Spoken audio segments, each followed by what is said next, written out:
안녕하십니까. 목회데이터 연구소 지용군입니다.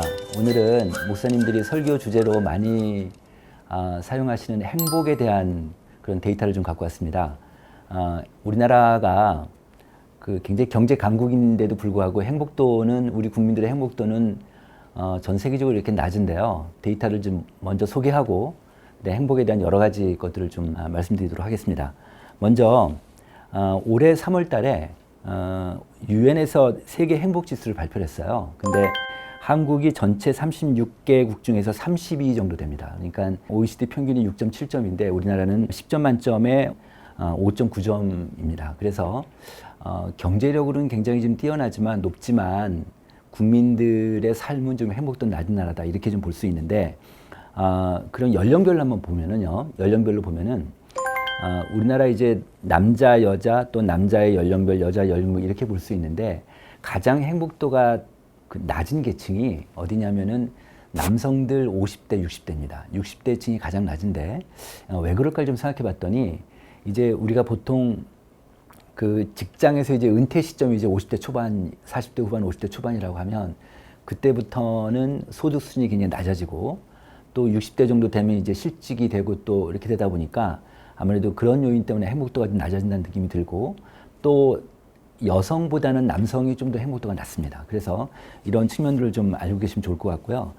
이번에는 이제 우리나라에 이제 행복 취약층이라는 게 있습니다. 그러니까 행복 지수를 갖고 행복도가 낮은 계층이 어딘가를 좀 봤더니, 현재 평균보다 불행하며 미래도 희망적이지 않다라고 생각하는 우리 국민이 23%니까 4명 중에 1명꼴 정도 되고, 그 다음에 이제 맨 오른쪽에 보시면 현재 괜찮고 미래도 대략 괜찮다, 57%. 그러니까 어느 정도 행복한 사람이 한 57% 정도 되고, 그 다음에 이제 현재 평균보다 불행하지만 그래도 미래는 희망적이라고 생각하는 사람이 18%. 그러니까 현재도 불행하고 미래도 불행할 거라 생각하는 사람이 23%나 되는 거예요. 그래서 이 사람들의 인구 특성을 좀 보니까 어떤 사람들이냐면 50대, 60대 이상 남성들, 그 다음에 소득이 낮은 사람들, 그 다음에 학력이 낮고, 그 다음에 직업이 없거나 단순 노무 종사자, 이런 분들이 행복 취약층이라고 볼 수 있습니다.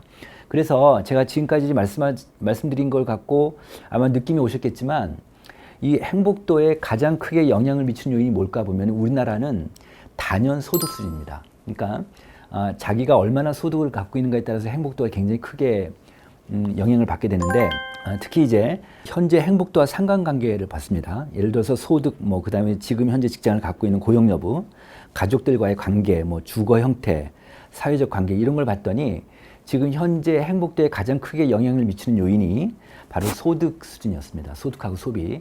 그래서 이게 우리나라 사람들이 굉장히 중요하다, 이렇게 볼 수 있는데, 이거를 뒷받침할 수 있는 데이터를 또 하나 더 말씀드리면, 문체부에서 이런 데이터가 있었습니다. 지난 10년 동안에 삶에서 가장 중요한 가치를 한번 쭉 추적을 해봤어요. 그랬더니 가장 1위가 뭐였냐면은 건강 아름다움인데, 이게 이제 3번에 걸쳐 조사했는데 계속 하락 추세에 있고, 그 다음에 여기서 특이한 건 뭐냐면 경제적 풍요예요. 그러니까 돈인데, 소위 얘기해서 돈인데, 돈이 1996년도에는 3%였는데 10년 후인 2016년도에는 18%로, 그러니까 거의 한 6배 정도가 올랐습니다. 그래서 이 돈이 가장 큰 가치 기준이 되는 그런 한국 사회라고 볼 수 있습니다.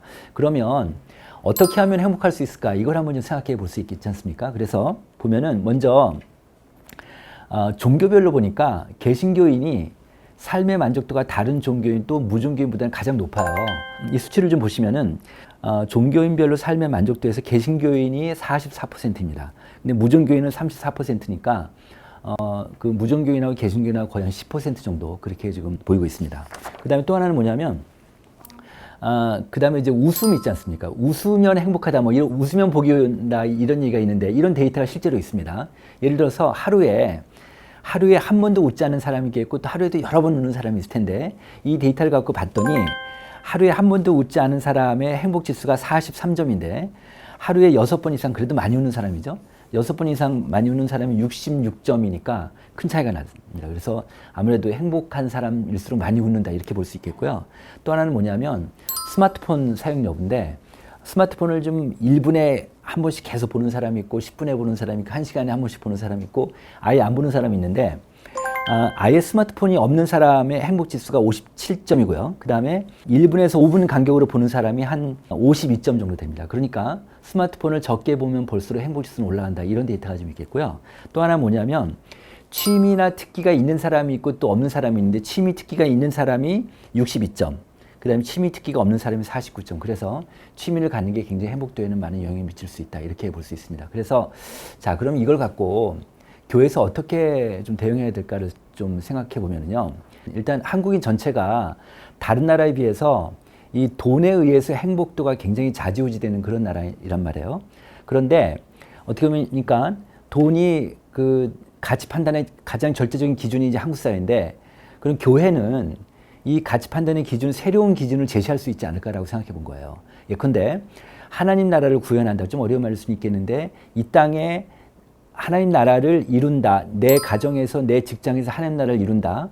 이웃 사랑한다. 이런 활동이나 이런 행위들을 통해서 행복을 찾을 수 있다는 걸 교회에서 가르치고 또 교회에서 경험하게끔 해주는 게 굉장히 중요할 것 같다. 또 하나는 예를 들어서 자기가 하고 싶은 것들이 있습니다. 예를 들면 뭐 등산을 좋아하는 사람이 있다든지 또 운동을 좋아하는 사람이 있다든지 어떤 사람은 교회에서 정말 성경 공부를 하고 싶은 사람이 있다든지 어떤 사람은 다른 사람을 위해서 기도를 해주고 중보 기도를 하고 싶은 사람이 있으면 이런 사람들과 이런 사람들끼리 동호회를 만들어서 또는 그 소그룹을 만들어서 그래서 이분들끼리 그런 활동을 통해서 행복을 추구하고 여기서 행복을 찾을 수 있다는 것을 교회에서 그런 기회를 제공해 주는 것이 굉장히 중요할 수 있겠다 이런 생각이 들었습니다.